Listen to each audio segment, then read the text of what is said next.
Please join us in welcoming Phil Henderson, President of the Cerna Foundation and Vice Chair of the BoardSource Board of Directors. All right, that's me up there and me up here too. Welcome back. Last night I had the privilege of interrupting a great cocktail party. Now I get to interrupt a great lunch. I'm really pleased that so many of you are here through the second day, really voting with your feet about what a special experience this is for you all. And as I said last night, really a great experience for me too as a participant and as a board member for BoardSource. My job is to introduce Sterling Speirn, who is the Judith O'Connor Speaker this year, 2013. And I have this great script, and thank you for all the great words. Sterling said, do not read his bio, and I'm not going to read his bio, but what his bio says is he's an amazing philanthropic leader, amazing. And there are lots of other things he did, and the thing that most amazes me, and I have 3 teenagers at home, 2 of whom are my biological children. I also have an exchange student from Norway this year, all in high school. But Sterling did something that's more amazing to me than leading a great foundation. He taught middle school at one point in his career. So Sterling, we're excited that you're going to be teaching us a little bit today as well. But I want to just say a word about my first interaction with Sterling, which was when I was a babe in the woods 6.5 years ago. I started at the Cerna Foundation as president, and I made the rounds, as you do, to meet as many of my new peer group as I could. And I went to Battle Creek. Now, how many people have been to Battle Creek, Michigan? Okay, Sterling, you're a good draw there in Battle Creek, because it's hard to get, you don't go there by accident. And I sat in Sterling's office, and he was one of maybe 30 or 40 folks that I spoke to in my first 6 months. And I remember that conversation very distinctly, because he gave me 3 pieces of advice. The first was lose the tie. And Sterling and I both violate that today. We're wearing our suit and tie, but he said business casual is the way to go.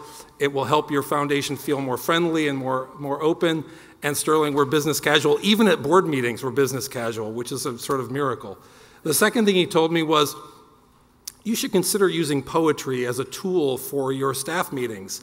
It's a way of opening up conversation and having people think differently about each other. And Sterling, I didn't take that advice. I'm way too chicken to do poetry in my staff meetings. But one of the interactions that I witnessed when Sterling was taking me around the building was one of his staff members expressing what a great experience it had been for her to engage in that sort of conversation at a staff meeting. So Sterling, it must have worked for you. Third thing that he did, and I just find it so ironic that I'm here now introducing Sterling after these many years, is he went to his bookshelf and he said, you know, there's this book I've been using with my board. And he brought it down, he put it in front of me, it was Governance is Leadership. And he said, you should really think about using this with your board, because it really is a way of opening up a conversation with your board that's totally different. And for those of you who have not read Governance is Leadership, as soon as 1 o'clock hour hits, go out there, get a cup of coffee, and buy the book. It's amazing. I was looking, Sterling brought his copy with him, I saw across the table, as dog-eared and marked up and highlighted as my copy is as well. And I can just say that that experience for me suggests Sterling is a true believer in the power of governance. And it's kind of his fault that I'm now a board member of BoardSource. So Sterling, congratulations on that front. Welcome Sterling Speirn to the podium. Thanks, Phil. Thank you, Phil, and thank you so much for the opportunity to be here. And I love this podium. Talk about transparency and truth in philanthropy. Nothing up my sleeves. I have to share a story. Hearing Ann and Sonia talk before lunch, I love telling a story about a young man who grew up on a farm and hit it big in the big city and loved to impress his mother with lavish gifts on her birthday. And one time he sent her a pair of exotic birds and left on a business trip, and a week later he called her up and he said, Mom, and she's still on the farm in Kentucky, how'd you like those birds? And she said, they was good. And he said, I can't believe you ate those birds. They sang opera. They spoke 7 languages. And she said, they should have said something.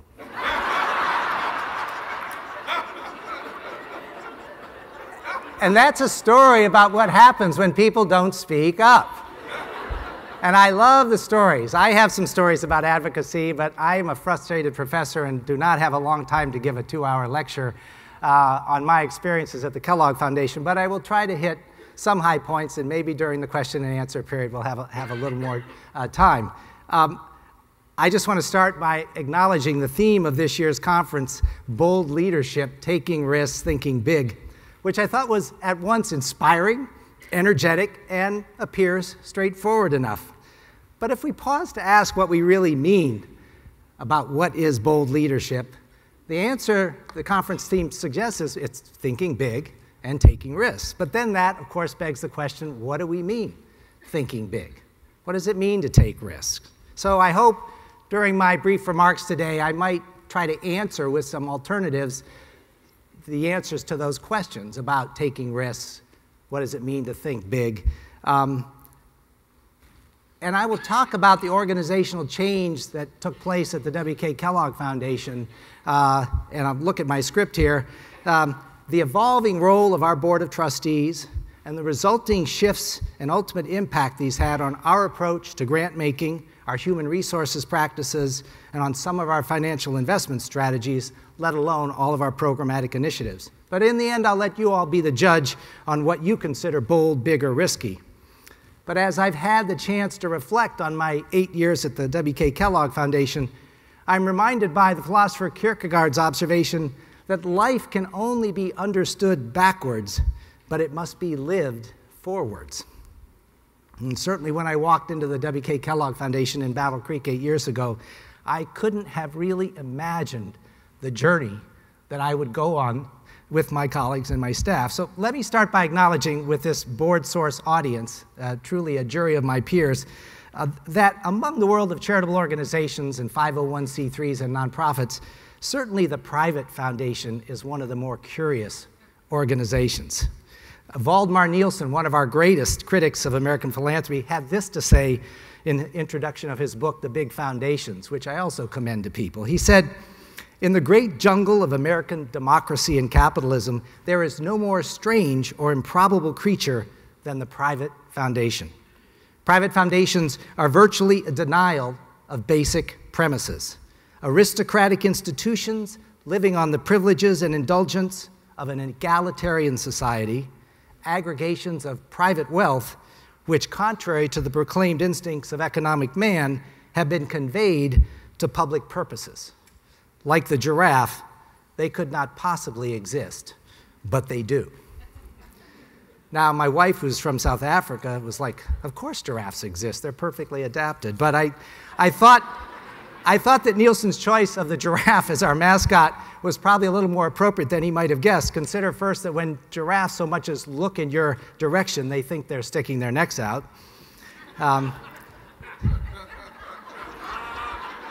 They always seem to be looking down on you, and they couldn't be more ill-equipped to work with people at the grassroots level.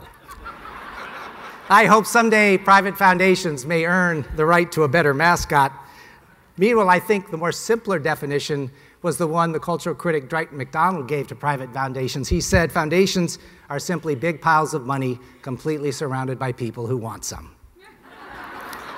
And I have a poem about money, if there's time, later in the program. Now, when I worked at the Community Foundation, I said, well, that's great, but actually in a community foundation, we're completely surrounded by people who want to put some money in. And it was a great metaphor for us to use. Well,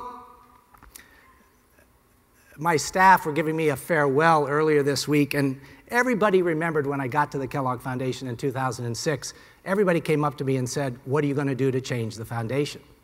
And my absolutely earnest reply was, I didn't come here to change the foundation. I came here to change the world. I was moving from a community foundation with a little over $100 million in endowment, although much more than that in donor advised funds, to an almost $8 billion private foundation. And I really was leaving the San Francisco Bay Area to go back to my hometown because an $8 billion foundation had a lot more capacity to affect change in the world. Now, that was living life forwards. My staff are quick to point out, as they did earlier this week, that I couldn't have been more wrong. That the foundation, in many ways, has been completely transformed, but in the cause of trying to be better at changing the world. Probably the biggest risk I took in my first year was to go against the grain of the image of a bold leader who acts swiftly and is decisive.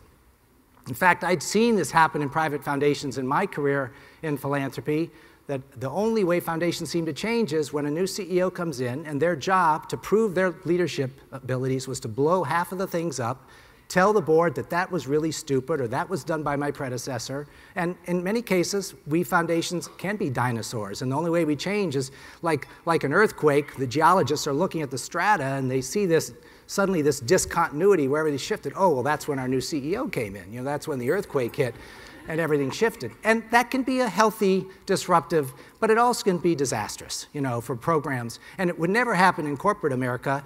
You know, Ford Motor hired Alan Mulally from Boeing to come and make Ford a great motor company again, and he did not come in and say, let's start making airplanes. So my job first was to not pronounce any new initiatives, not start anything new, and in just 6 weeks on the job at my second board meeting, one of the board members looked at me and said, when will we see the change? Fortunately, another board member, a businessman, jumped right in and said, well, I think 2 months would be too soon and 2 years would be too late. So my approach was not to go fast, but to go slow, to ask a lot of questions, to listen. And to guide my investigations, I asked myself 3 questions. I'd worked in corporate philanthropy at Apple. I'd been in a community foundation. We were founded by Will Keith Kellogg, who in 1930 gave almost all his wealth to start the Kellogg Foundation. So my first question was, what did Mr. Kellogg want us to be? I was very aware of conservative critics criticizing modern-day foundations for doing things that their founders would have rolled over in their grave about. So I asked myself, what did Will Keith Kellogg want us to be? Well, fortunately, it was very clear. He said to the trustees and staff in 1930, you can do whatever you please so long as it promotes the health, happiness, and well-being of children. Now, may we all be blessed with donors whose hearts are pure, whose intent is clear, and whose hands are off. Because really, he got smart people around the table, and he watched. He did not participate much in board meetings, and his confidence in the foundation grew. The second question I asked was, what does the world need the Kellogg Foundation to be? Knowing that our founder said, promote the health, happiness, and well-being of children, I don't have to tell this audience that the world, the trends for children in this world and in this country are not positive. We live at a time when we hear at every conference that our kids may not have a better life than we did. And so the world needs bold nonprofits, foundations, everybody across all 3 sectors to we need to do something different than what we're doing now. The third question I asked was, what can the Kellogg Foundation be? I know what our founder wants, I know what the world needs, and there, you know, in following all the great literature in business, right up to Jim Collins' Good to Great and others, what are we good at? And it was clear, too, our foundation since 1930 had done remarkable work in education and in health. And I learned about all the initiatives that had happened before I got there. And so it was clear that whatever we would do going forward would build on our core competencies, but it might seek to recombine them in different ways, and it might add to them. And so that's, I kept asking those questions. I kept going to board meetings every month. And so I guess if there's a question about thinking big, the issue might be, rather than thinking big, ask big. Ask big and essential questions that no one has asked before. Now, the next thing I did early in the 2006, as Phil said, I took a chance and I sent every board member a copy of Governance as Leadership. I used it at the Peninsula Community Foundation, and I sent it out and I held my breath. And this is an idea like Board of Trustees as book club. I held my breath, and the first person who responded, Fred Keller, the same businessman that said 2 months too soon, 2 years too late. And Fred teaches corporate responsibility at his alma mater, Cornell. He has a big manufacturing company in Grand Rapids. And he sent me an email, which he copied to all the trustees, and he said, this is a really cool book. He said, I could use this book in my for-profit governance boardrooms, not just nonprofit boards. And I said, okay, I got one. The next person at the next board meeting was My current board chair is Cynthia Milligan, trained as a lawyer, as a banker, on the Wells Fargo board. And Cynthia had said to me, well, she said, you know, Fred is always the eager, you know, voracious learner, take this. She said, I saw his reply, but it did make me go pick up the book and start reading it. And she said, Sterling, I couldn't put my yellow highlighter down. So I figured, okay. Then I took the next risk and I said, at the board retreat in June, which happens every June, so I will be 6 months into my new job, we are going to have a retreat that will have no formal presentations, no program content, and no decision agenda. We're going to see if we can have a generative conversation. And again, this is like, you know, this is a new thing for our board, and Bob Williams was our consultant. And I hold my breath, and we start to talk, and about 30 minutes into the retreat, Bob, the consultant, says, I think a generative conversation has broken out. And my board soon started to acknowledge that they had never, in the boardroom, had a chance to talk to each other in this way. Nothing had ever been, you know, said, hey, what do you want to talk about, or how do you want to talk about it? And two important things came out of that board retreat. One was, although we had no agenda, nothing to decide or figure out, because I had shared with them what I had answered those three questions by and kept coming back to Mr. Kellogg and children, one of the board members said, you know, isn't our mission to help vulnerable children? And they put it up on the whiteboard. And I didn't come to the foundation to rewrite our mission statement, but in fact, our mission statement didn't say anything about children. Our mission statement was now one of our core values. Our mission was to help people help themselves through the practical application of knowledge to improve the world. It sounds more like a Carnegie Foundation or some others. But our founder said, you can do anything you want so long as it helps children. So eventually, the board and staff said, gee, I guess we should rewrite our mission statement. But I didn't consider that, look, it wasn't that great, we have a new mission statement. It was more like, well, it should help guide us in what we do. The second thing that happened, that came out of that meeting was, I had a whiteboard, and I said, this is how I see the board being able to add value at our monthly board meetings. And I drew a big bow tie, Mr. Kellogg's bow tie, I called it. And you can imagine, big flares on the side and the knot in the middle.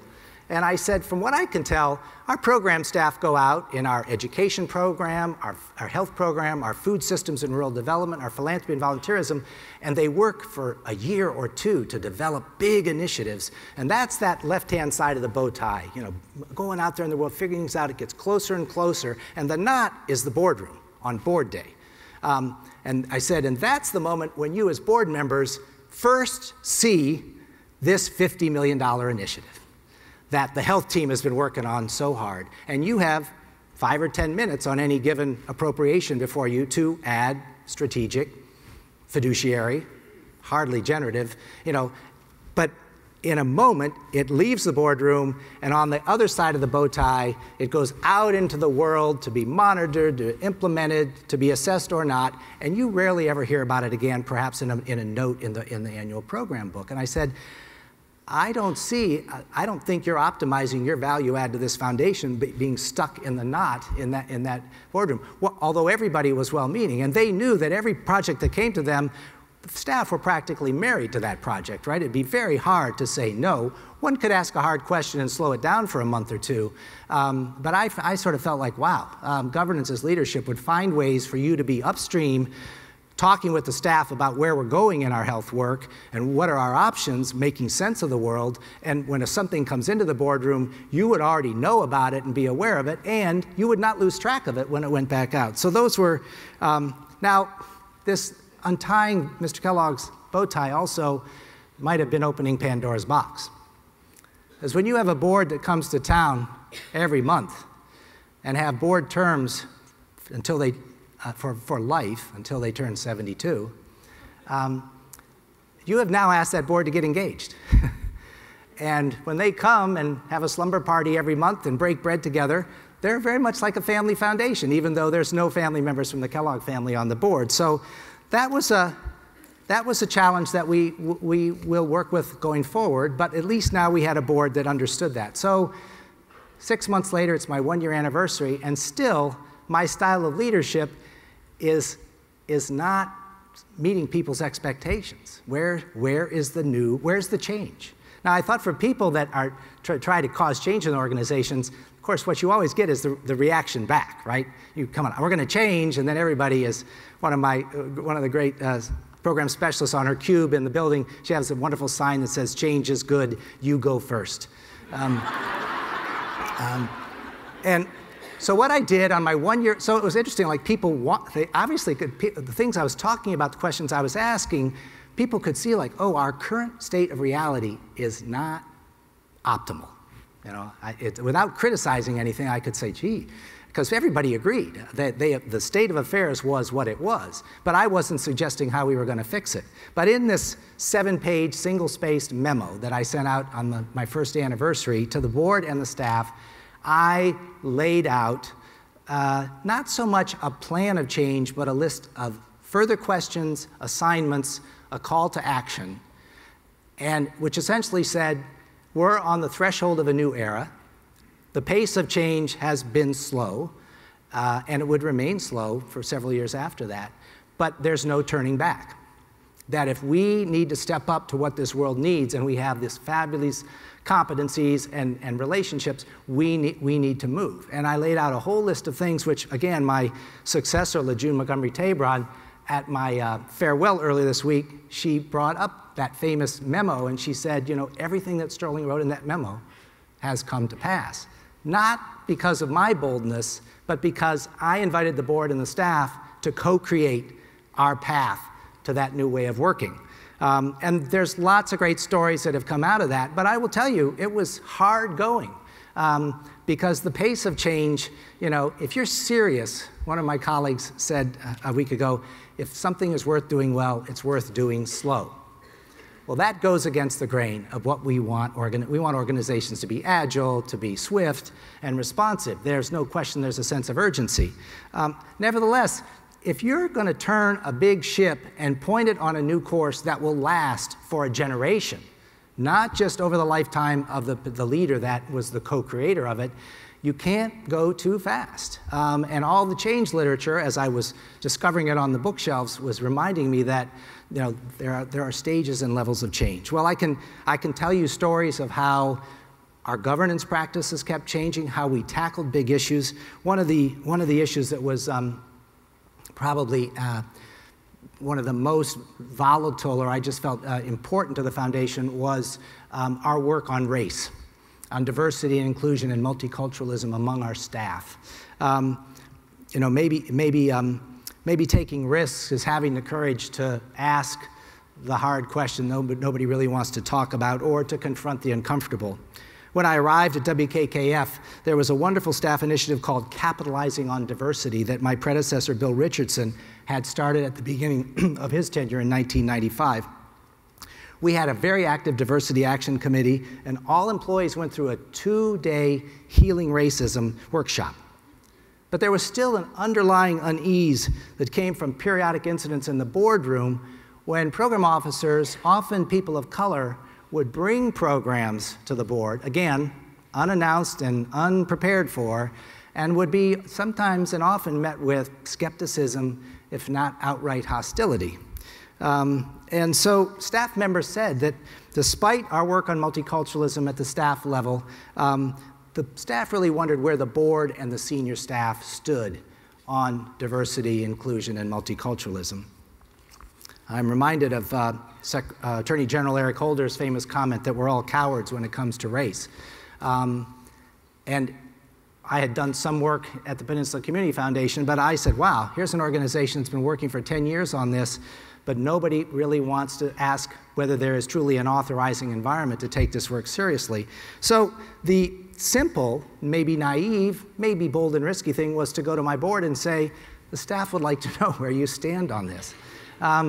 Now, surprisingly, when I interviewed for this job in 2005, there was only one white male on the Kellogg Foundation board. Now, that's pretty remarkable for a large private foundation in the United States. And our first African-American female board member, Wenda Weeks-Moore, who retires next month, this is an example where board demographics and diversity go through the first stage of counting people. You know, do we have some diverse board members? And the shift, of course, in the literature is, when does counting people move to people counting? And Wenda told me, well, she'd been on the board for some time, and there was some racial diversity, but it didn't mean that the board ever talked about race. So I walk in and say, I want to know where you stand on race and diversity, because the staff really need to know. And we know that in this work, if there's not an authorizing environment, you're not going to get very far. Well, we brought in the same healing racism workshop we had done with the staff with some great trainers, and several of my board members were actually deeply involved in this work in their own lives. But only after a few months, we asked the question. We said, what would you like to tell the staff about where you stand on these issues? And the board said, we want to tell the staff that we want them to strive to be the most effective anti-racist organization they can be. I said, thank you. I'll go back and tell them that. Now, of course, you use the word racist in any phrase or form in any way, people can run to the corners and say, who you calling racist? But the board didn't say that. They said, be effectively anti-racist in your programming, in your staffing, in your work. Well, we quickly changed that term to being for racial equity and working to dismantle structural and institutional racism, but all because our mandate to help vulnerable children said our kids face big problems largely because they're poor, or if they're kids of color, because of racial discrimination and obstacles to their development, and that combination of poverty and race is even more powerful. So at our staff level, this unleashed a whole new generation of work that we said, okay, we've done some work, we need to get better. And all of our staff have gone through 3 different generations of training that have taken our insights into our work. And we share this with our peers, and I'm doing a keynote next week at the Minnesota Council on Foundations, and have learned so much more in this work, and love to share it. I won't go into details. But we did launch, in our programmatic work, a $75 million initiative called America Healing. And in terms of taking risks or being bold, you know you've got attention when the Wall Street Journal writes an op-ed about your initiative. And this is what Stephen Thernstrom wrote in the Wall Street Journal on May 21st, 2010. And he uses the word Kellogg and Kellogg's repeatedly. And of course, we're the Kellogg Foundation and have no linkage formally to the Kellogg company, except we do own about 20% of that company. So when you eat kashi or mini wheats, you are helping our grant making. But Mr. Kellogg was very clear, nothing this foundation does should be to the benefit for this corporation, although there is a halo effect, and Kellogg employees love to know that the better they are, the more money we have to give away. But Thernstrom writes, Kellogg's bet on racial healing. Before you next pour yourself a bowl of Kellogg's cornflakes or Special K, you may want to pause to consider what a foundation founded on W.K. Kellogg's fortune is doing with its money. Last week, the W.K. Kellogg Foundation, whose assets include Kellogg stock, but which operates independently of the company, proudly announced that it has committed $75 million to launch the, quote, America Healing Initiative. The foundation calls this, quote, the most significant effort in our nation's history to bring racial healing to communities and dismantle structural racism in America, end of quote. In fact, Thernstrom writes, it's the largest single boondoggle ever created for the racial grievance industry. Well, that's great. He goes on to say we should put it into education and help charter schools, all of which we do. But we actually ended up, with Bill Schomburg at the Hudson Institute's help, having a debate with Mr. Thernstrom. Gail Christopher and I debated him in a public forum in Washington, D.C. What was probably harder was a former trustee of the foundation, who was actually the former CEO of the Kellogg Company, and when he retired was on our board, decided to write a letter to the editor of the Wall Street Journal, which was published, in which he said Mr. Kellogg never would have done anything like this. So, and had lunch with him several times, and I said, you know, Bill, I understood Mr. Kellogg said we could do whatever we please, so long as it promotes the health, happiness, and well-being of children. I said, Mr. Kellogg's parents were abolitionists. You know, the foundation is built on the site of the Underground Railroad in Battle Creek. There's a 12-foot statue of Sojourner Truth right down the street from my office, because she spent the last 25 years of her life in Battle Creek. But again, it's our responsibility. But it does help a board of trustees galvanize their commitment to something when former colleagues or the popular press says, we're going to attack you. And of course, Bill Novelli had a great quote, any problem worthy of attack proves its worth by attacking back. Well, so thinking big came to, for us, mean we need to think about our whole organization, the whole framework. It's easy to complain about breaking down silos, but in fact, if you don't build a business model that actually requires people in the health team, in the education team, and the food team to work together, you're never going to see that synergy. But that's what we did. I think thinking big means thinking smaller. I said to the board, if we're really serious about changing the world for vulnerable kids, whether we're the Gates Foundation or the Smith Family Foundation down the street, none of us has enough money to do that. We need to concentrate our efforts. And I said, maybe we could pick a few places in this country where for some significant proportion of our work, we will focus. And not only will we focus, we should make a commitment to those places, not for the lifetime of any particular initiative, but for at least a generation, to partner with people in those places to try to create the conditions of success for vulnerable children. I only suggested that might be something we would do, but that trial balloon wasn't shot out, and today we focus almost half of our annual $300 million plus grant making in the state of Michigan, Mississippi, New Mexico, and the city of New Orleans, as well as in 2 states of Mexico, Chiapas and in the Yucatan, and we've just gone into Haiti to work for a generation.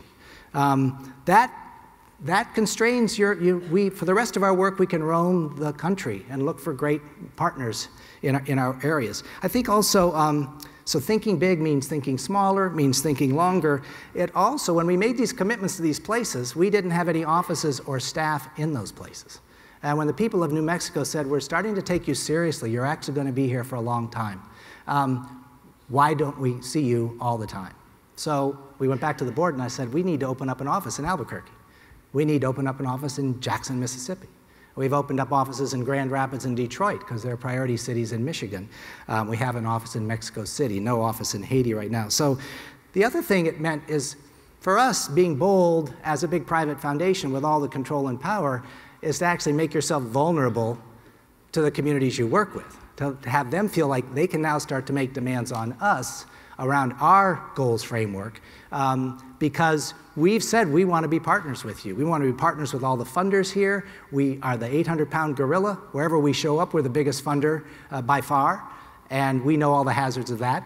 So we have to not only earn people's trust, but we have to build authentic relationships, and you know how hard that is for a big private foundation. The Aspen report by Ann Kubish and her peers called Voices from the Field, Volume 3, had a great chapter, this is Foundation's book club, where they admonished foundations on looking at comprehensive community initiatives. They said, stop doing initiatives that are dollar and time limited. As wonderful as that is, my colleagues, here's a $100 million 10-year initiative. It's wonderful. But it immediately says, this is how much we're going to spend, and this is how long we'll be here. Our work in our priority places is much more open-ended. Our budgets continue to grow. They're quite flexible. And we don't show up with we do food, we do breastfeeding, we do this. We do all those things. But we also, starting to use the term, not that we show up with initiatives, we show up with a broad range of interests, but we have to adapt to what is happening in our community. So I kind of stupid word called adaptives. But we're doing arts in Haiti, and I kid my staff, I say, we're not an arts foundation. Why are you doing arts in this community? Because it's a community building project. We're doing cisterns in Chiapas to capture water. Well, we're a health foundation, but we're not a water foundation. But we do what the community needs to do right now so we can build a relationship with them. So in our programmatic work, and maybe we'll have a little time during Q&A, what has come out of our programmatic work now, since it comes out of the board's more generative discussions, and I'll still say in the early years, they thought after every generative discussion, we'd come right back with a big initiative. That was, okay, serve and return. We would sit in circles like open classroom. We'd have board members, not in the boardroom, interspersed with program staff, and we'd have these great conversations. But they still sort of thought, well, that is getting to a planning process to it. No, that is just continuing to build the container of our values, our sense-making, and our meaning. We, my first year, got a grant proposal over the transom from the Alaska Native Tribal Health Consortium in Alaska. The Tribes of Alaska, facing, like almost all of our rural and poor communities, urban as well, 50 million people in the United States do not have access to a dentist or any kind of oral health care. The Tribes of Alaska had sent tribal members from rural villages to New Zealand to be trained as dental therapists. 2 years of training, very limited scope of practice, came back to their rural villages and started doing routine cavities and extractions in a culturally competent manner. And they were sued by the American Dental Association. Now, the American Dental Association ultimately had to settle, would be thrown out of court because tribal people in the United States are sovereign people and they do not have to comply with the state codes of medical or dental practice. As well as the fact that this practice of dental therapists is used by over 50 countries all around the world. Well, I saw this proposal, having started my first job in nonprofits as a receptionist in a federally qualified community health center, and later the deputy director. I said, wow, that's an amazing idea, mid-level providers in dentistry. At a time in our nation's history where access is limited and cost is too high, you can recruit people out of communities to go back and serve them as members of the dental team. Well, we usually don't have opponents when we try to improve the health, happiness, and well-being of children. But in this case, when this proposal was before the board, a member of the American Dental Association board called up our board chair to express his concern that we were considering this proposal. Well, not only did we fund that proposal, but it turns out the Kellogg Foundation, over 80 years, one of my predecessor CEOs at the foundation was a dentist who ran the dental program at the Kellogg Foundation. We've funded nursing programs, diversity in the allied health professions. I discovered that the Kellogg Foundation had funded the movement in the 50s and 60s to create something called a dental hygienist. And I found out that the dentists were violently opposed to dental hygienists in the 50s and 60s. So I just spent a day up on Capitol Hill visiting senators and congressmen and their staffs because usually we go and want to talk about the issues, not about ourselves. But in this case, the American Dental Association and lots of state dental associations, I see, are writing about the Kellogg Foundation in their state newsletters as if we are demons who are trying to destroy and ruin the health care and dental care of regular people. And it's kind of exciting to have an adversary, because usually we do-gooders, nobody pushes back. But it was fun talking to senators and congressmen saying, this country is facing a crisis across so many healthcare issues, and we just want you to know that our agenda here is to help kids, and we have a long track record of expertise in this field. Let me just say, if I have any other pearls of wisdom here, I know I could have talked about our mission-driven investing, I could have talked about our early childhood work, and I could have talked about how the board now is a sponsor and champion of all the work we do long before we ask them for any financial authorizations. And I think the biggest hallmark of our success, if you go back and reread Jerry Porras and Jim Collins' first book, Built to Last, Collins and Porras, while they're known for their big, hairy, audacious goals, the other qualifications of visionary companies in their book were they have cult-like cultures, they have a profound sense of their purpose and their core values. They use homegrown management, and they try a lot of stuff and see what works.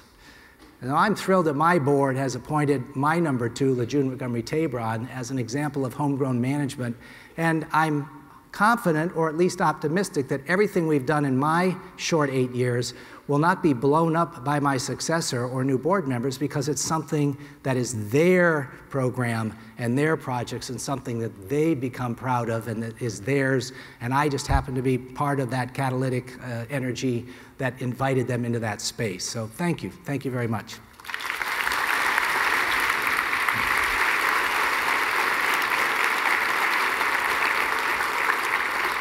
Do we have time? Is there time for Q&A?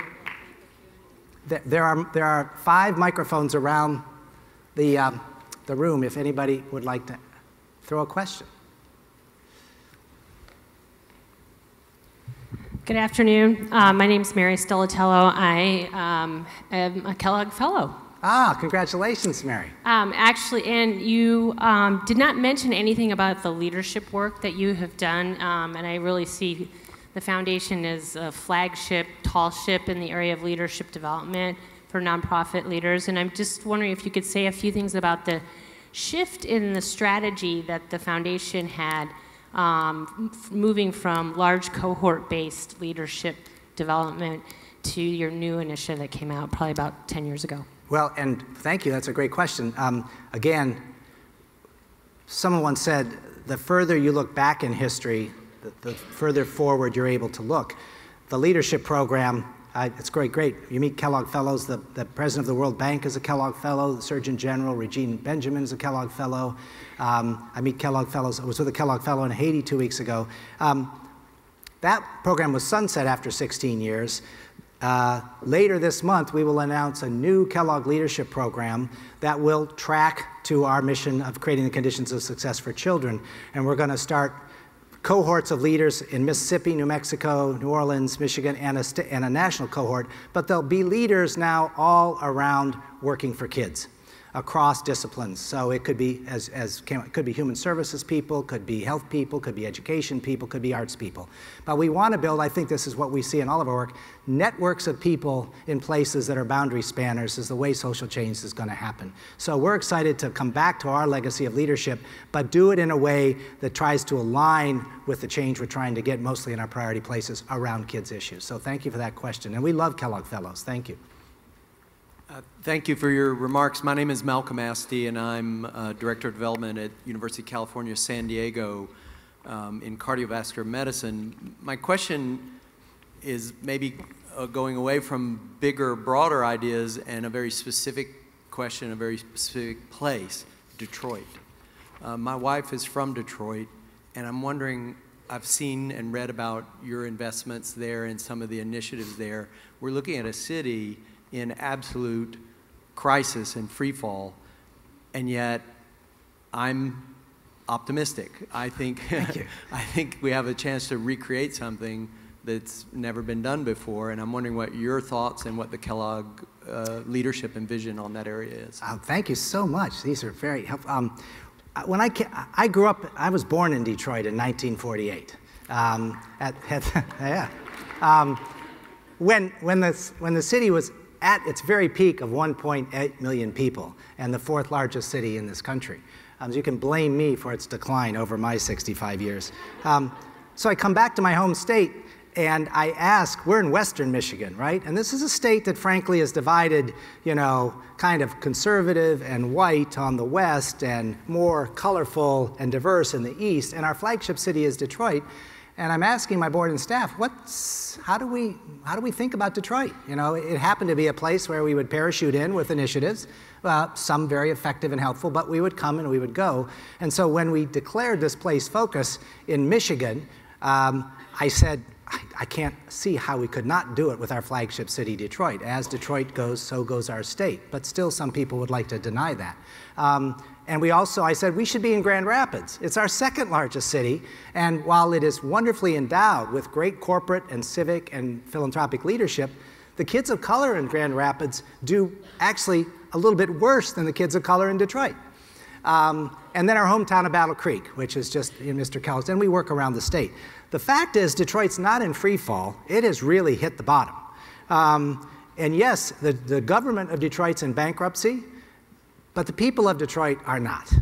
And we are investing about $25 million a year in Detroit, in neighborhoods, in economic development, in an amazing renaissance of urban agriculture, and all kinds of things that we were doing before, and we're just doing better, and we're doing it in partnership. And Detroit's lucky because it has the Ford Foundation, the Knight Foundation, Kresge, Skillman, McGregor, Hudson Weber, and the Community Foundation, all working in pretty good connection and interaction. So Detroit will rise again, and it'll be very interesting to watch what happens, you know, and it's not alone. Everybody's watching the bankruptcy in Detroit because Detroit actually, its unfunded pension liabilities and other liabilities of $18 billion is actually the fifth largest unfunded pension liabilities of American cities. So everybody is concerned about the precedents that will be set in this bankruptcy, and the pensioners, some of whom were making, the AFSCME pensioners have pensions of $19,000 a year,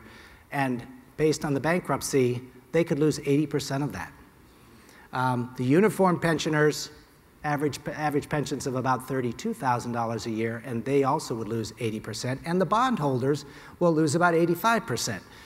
That's not really good for anybody, but how a city rebounds and comes back, but we're a promised neighborhood planning grant, and you know all the good things about Detroit, but thank you, because we're going to be there for the long haul, and there's some great things happening in Detroit. Come visit, and you can buy a house cheap, and you can get a big house and you can have a farm in Detroit and be part of this fabulous urban agriculture renaissance that we're having. All right? Good. Thank you Thank you very much.